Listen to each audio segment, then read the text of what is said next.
This is a G-Boy. It's a fully portable Nintendo Wii crammed into a case that's identical in shape to the original Game Boy, making it one of the smallest portable Wiis I've ever built. I think that this is one of the greatest portable Wii designs of all time, which would be a pretty tasteless thing to say if it were my own design, so it's a good thing it's not. In fact, all 5 of the portables I'm showing off today were designed by different members of the portabilizing scene, who have been kind enough to give me the opportunity to build and showcase my own renditions of their projects. So the first project I'm showing off today is the G-Boy, which was designed by G-Man Mods. When I first started building portable Wiis back in 2017, there were only like 4 completed portable Wiis out there, and G-Man's Wii in a DMG Game Boy project was the one that wowed me the most. At the time, I struggled to comprehend how an entire Wii could be cut up and crammed inside of a system that small, and it inspired me to learn more about Wii trimming and to make my own tiny Game Boy Wii system years later. The G-Boy went through many iterations and redesigns, until G-Man created the G-Boy Rev 3, a design so streamlined that it was sold as a DIY portable Wii kit. The kit was sold between 2020 and 2021, and I snagged the very last kit when the product was retired. Last month, I finally sat down to put it together, and I fell in love with the design again. The G-Boy is a fantastic system to play GameCube and Wii games on, with all the features you'd expect from a modern device. The audio sounds fantastic through the speakers and headphone jack on the bottom, it supports fast charging and data transfer over the USB-C port, and it has all the controls of a GameCube controller. The modded software of the Wii inside lets the games run off of the internal USB drive, because you don't put a disk drive on a portable that's smaller than a disk.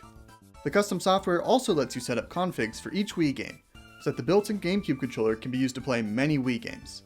The one change I made to this G-Boy was putting a nicer screen inside.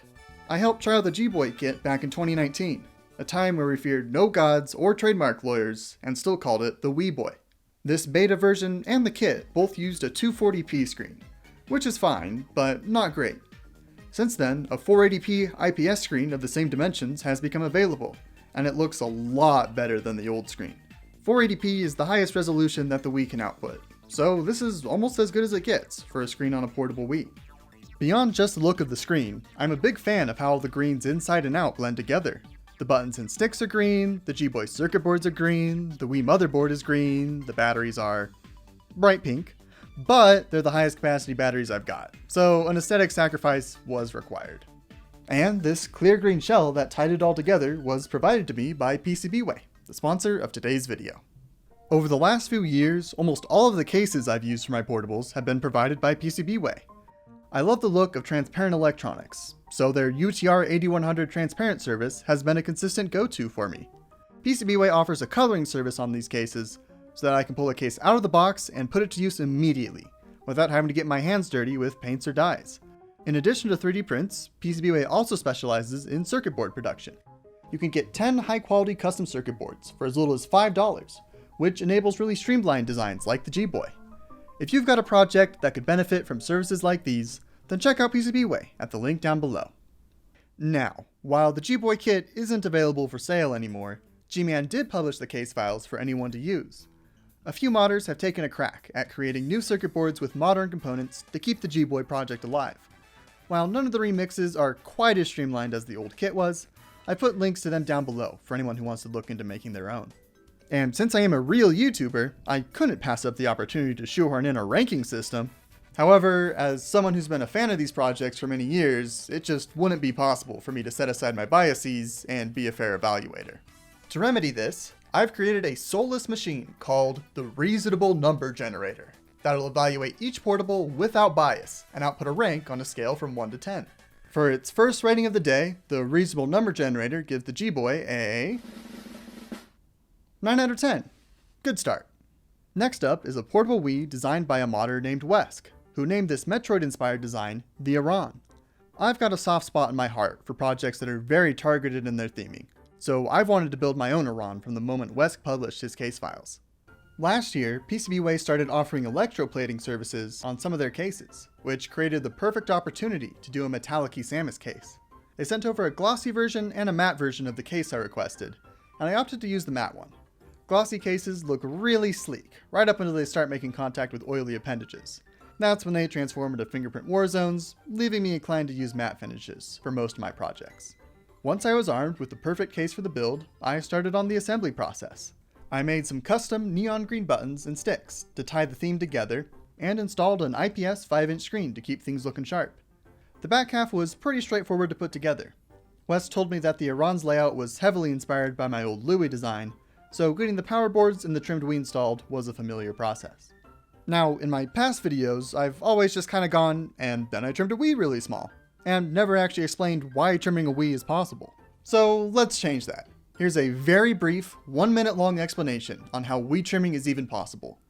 First, let's identify the critical components of pretty much any computer. If you've ever worked with computers before, then components like a CPU, a GPU, RAM, and storage are all going to be pretty familiar.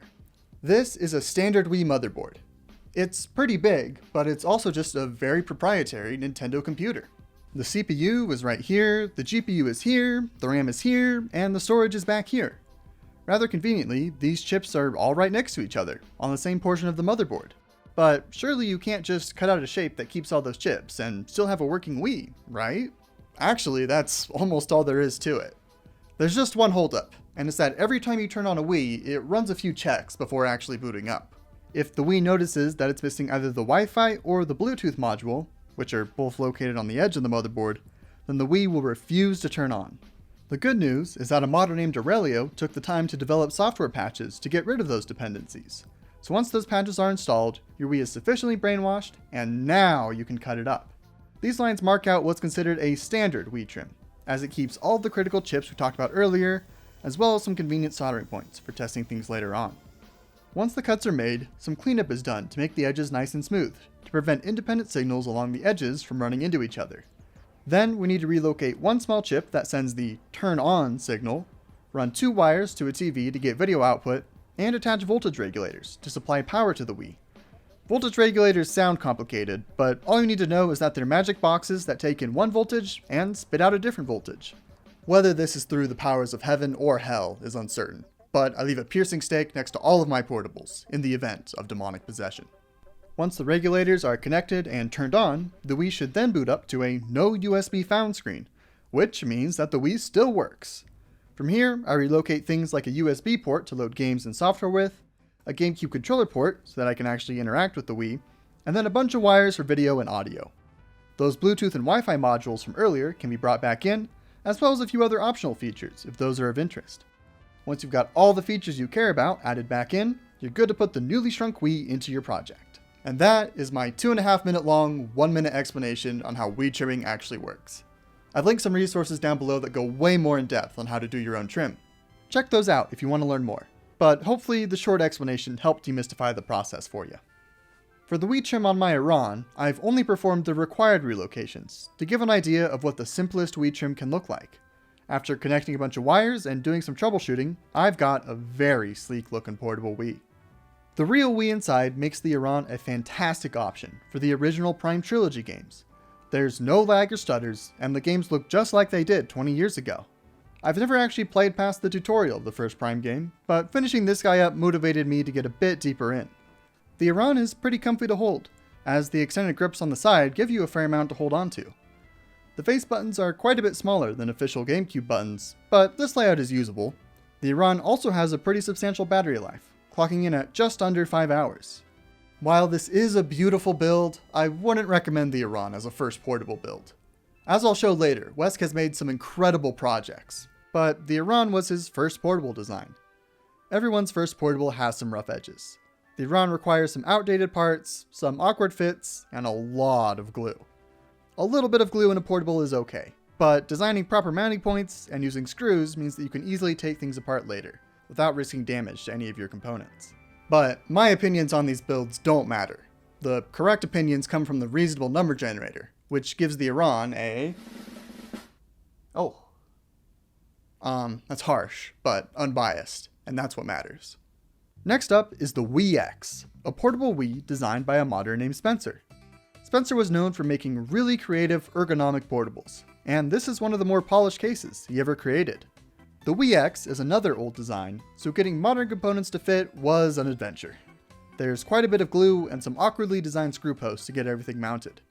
The case is quite thin, so I had to constantly check my work to make sure that everything would be able to close up properly. The space for the cooling setup was smaller than I'm used to, So I had to reuse a trick from the fake GameCube portable and bust out the old Walmart hacksaw to lop off part of the heatsink. For any Walmart investors watching this, it looks like a cheap Walmart hacksaw can only survive 2 aluminum heatsink slicings. So please, adjust your positions accordingly. Now, as I learned with my GameCube portable, getting rid of some of the heatsink means that the Wii will heat up more than usual, which isn't ideal. The awkward shape of this portable also means that I only have enough room for 3 batteries, when I'd really like to be able to fit 4 into a shell like this. If only there were a certain cutting-edge technique that could both increase the battery life and cut down on the heat output of a Wii. Introducing undervolting. You remember those devilish voltage regulators I mentioned earlier? Let's take a closer look at those. The Wii requires 4 of them to boot up, with the voltages set as follows. But do all of those voltages actually need to be that high? Can we feed the Wii just a little less power without it crashing endlessly? Last year, a small team of portabilizers decided to see if the Wii would behave when some of those voltages were dropped lower. They found that some of the Wii's voltage lines were quite rigid and did not appreciate being tweaked, but that the 1.15 volt and the 1.8 volt lines could be lowered pretty substantially, sometimes resulting in upwards of 25% less power consumption. For a portable, this means less heat output and longer battery life, which is pretty game-changing. Now, undervolting is still a cutting-edge technique, with several downsides. First, every Wii is different in terms of how well it handles being undervolted. It essentially boils down to the silicon inside of the Wii's processors, which means that each Wii has to be undervolted separately for many, many hours to find its limits. Even once you think you've found the Wii's limits, its stable point might just change after extended play sessions, forcing you to open your project back up and readjust. Lastly, if you try to push your Wii too far, it is possible to deal a fatal blow to it, rendering your Wii trim useless. Undervolting may not be the move for every portable Wii project, but it's definitely going to enable some crazy builds in the future. With a reasonably aggressive undervolt, the Wii X gets about 3.5 hours of battery life. I'm glad I took the time to undervolt it, because this portable has a longer list of features than any other portable I'm featuring today. First, there's a helicopter control panel's worth of buttons and switches on the back of the system to control the screen, the volume, and just about anything else I could hook buttons up to. The switch on the right toggles between 480i and 480p video, which is a feature I've never included on a portable before.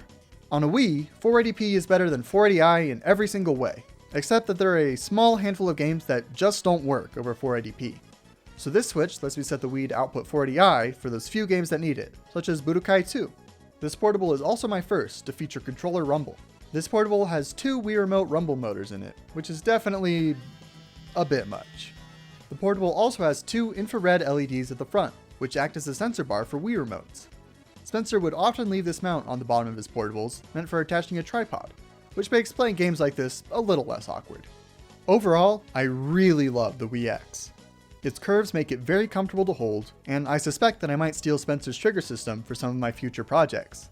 Spencer was truly a wizard with a 3D printer, and I'm amazed at how cleanly he was able to get this print to turn out.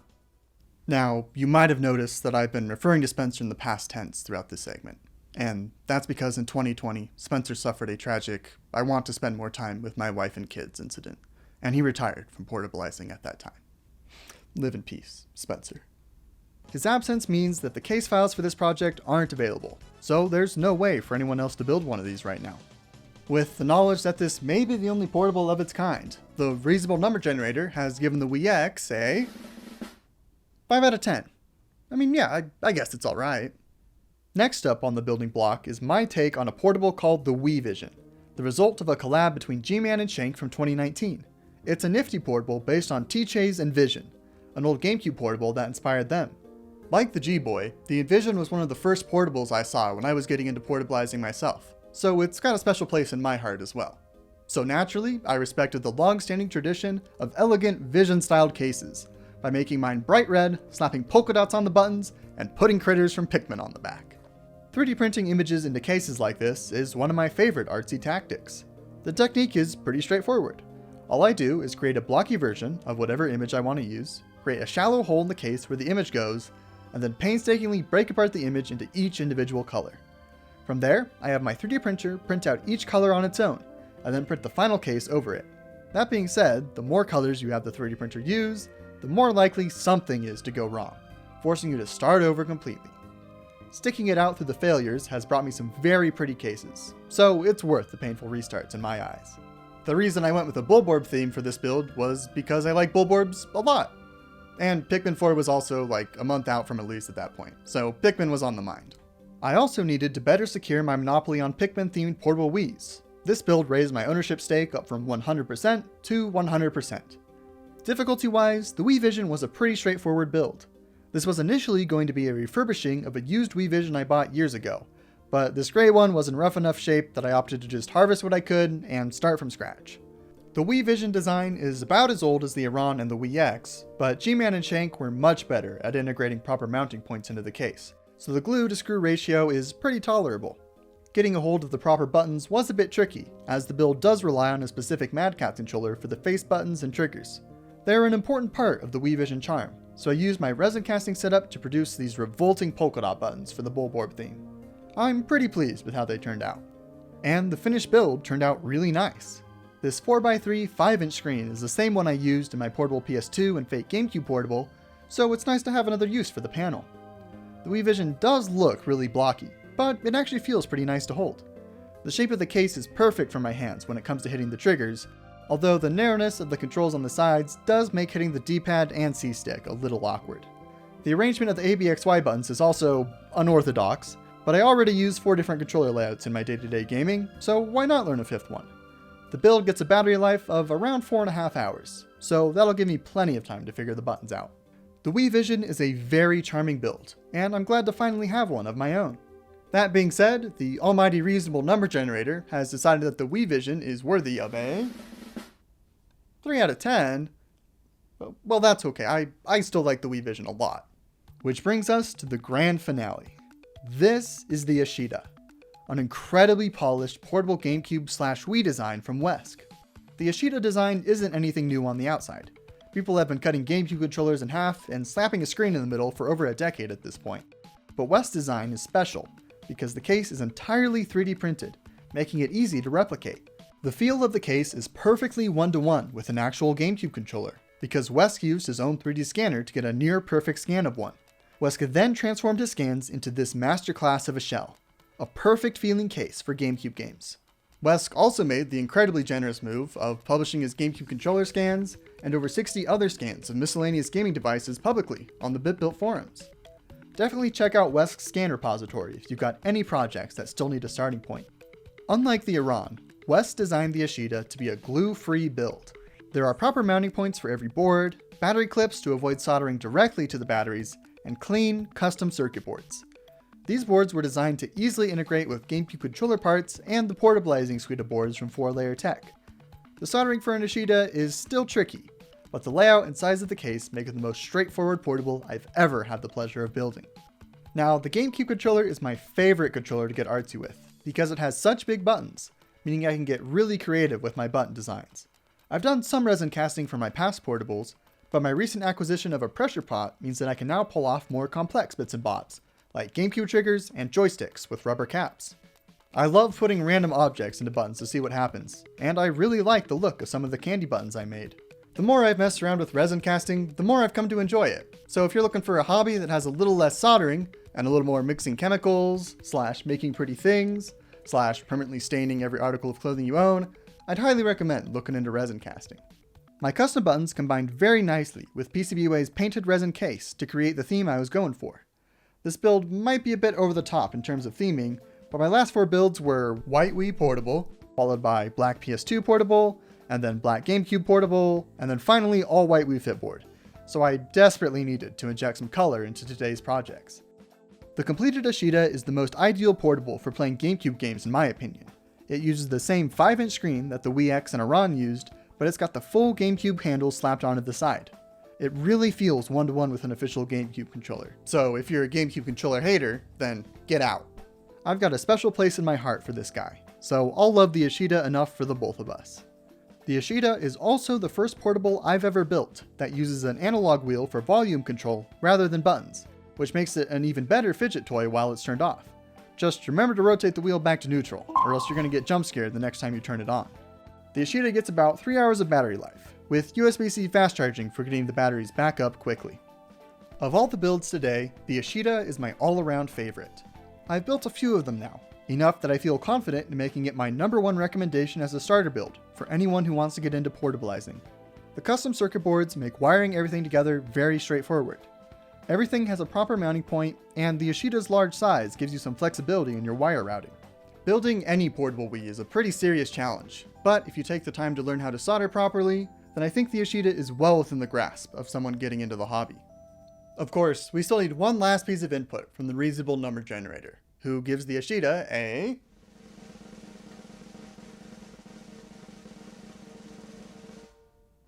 5 out of 10. Well, I've double checked, and that was in fact 5 portable Wiis in one YouTube video. Please go check out the people whose work I've showcased today. Wesk, G-Man, and Shank all upload to their channels like once a year. I promise you'll want to see whatever crazy stuff they post there. I think I've leached off of other people's hard work enough for a while, so my next project will be of my own design, on a console that I've never actually opened up before. Thanks for watching, I'll be back again soon. For real this time.